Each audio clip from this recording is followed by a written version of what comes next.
Welcome to Tempo Storm's deck introduction for Discard Zoo. In the Year of the Kraken, it's clear that Blizzard hopes to create cards strong enough to promote discard-based Warlock decks. Fist of Jaraxxus and Tiny Knight of Evil pushed Theory Crafters towards a viable list in the Grand Tournament. Whispers of the Old Gods brought Darkshire Librarian, which provided card draw to curb the punishment of discard. But nothing was viable against the other archetypes of the format. Karazhan introduced the essential pieces for discard Warlock, Silverware Golem and Malchezaar's Imp. These additions enabled this powerful archetype. Discard Zoo functions like a classic Zoo deck. The game plan is to push sticky minions like Possessed Villager, Imp Gang Boss, and Darkshire Councilman. Then, by using powerful board-based minions like Abusive Sergeant, Direwolf Alpha, and Defender of Argus, you're able to stay ahead of your opponent. Zoo makes strong value trades in the early turns of the game and then snowballs to victory. What makes Discard Zoo so powerful are the synergies between Soulfire, Malchezaar's Imp, Doomguard, and Silverware Golem. To help understand how strong these early Soulfire, Silverware Golem, Malchezaar's Imp plays really are, imagine if the following card existed.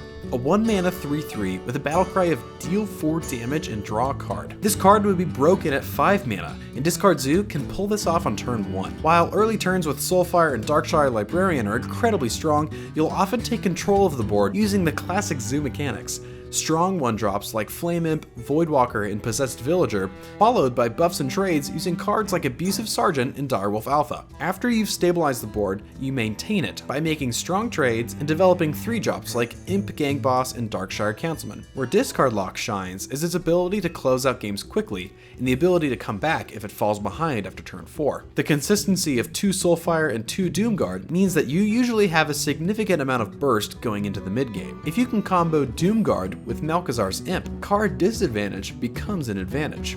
If you have 2 Malchezaar's Imps on the board, you'll draw twice as many cards than you throw away. 2 of the most important things to be aware of when piloting this deck are 1. Minion positioning, and 2. Summon synergies. Positioning is an art form in Zoo, and the subtleties shift as cards rotate in and out of standard. Careful positioning of minions make Direwolf Alpha, Defender of Argus, and even Imp Gang Boss significantly more effective. The summoning effects from Possessed Villager, Imp Gang Boss, and Silverware Golem maximize the value of Knife Juggler and Darkshire Councilman. The primary flex cards in Discard Zoo are Forbidden Ritual, Argent Squire, and an optional second Darkshire Librarian. Frequently, Discard Lock will feature Crazed Alchemist, which can prove a Doomsayer wrong or knock out important totems like Manatide or Flametongue Totem. Occasionally, the list will feature Acidic Swamp Ooze to counter Fiery War Axe and Spirit Claws. In the more experimental stages of Discard Lock, many players tried out Fist of Jaraxxus, Tiny Knight of Evil, and occasionally Succubus. While these cards can be fun, most standard lists shy away from these cards for the sake of consistency. Many decks capitalize on taking the board early, like Secret Hunter,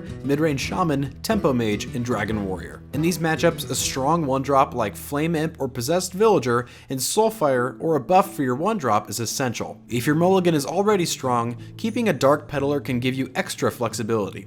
In matchups where tempo isn't as important, such as Malygos Druid, Control Warrior, Priest, or Paladin, it's okay to keep a strong 3-drop like Imp Gang Boss or Darkshire Councilman. Against Shaman, keep in mind that Soulfire is a great counter to Totem Golem. Right now, Discard Zoo has favorable matchups against most decks in the meta. When piloted correctly, it can hold its own against mid-range Shaman as well. Like Tempo Mage, this deck packs some RNG dependent and powerful snowball effects. If you want to summon some crazy victories out of nowhere, this deck might be for you. Thank you for watching, and we'll see you next time.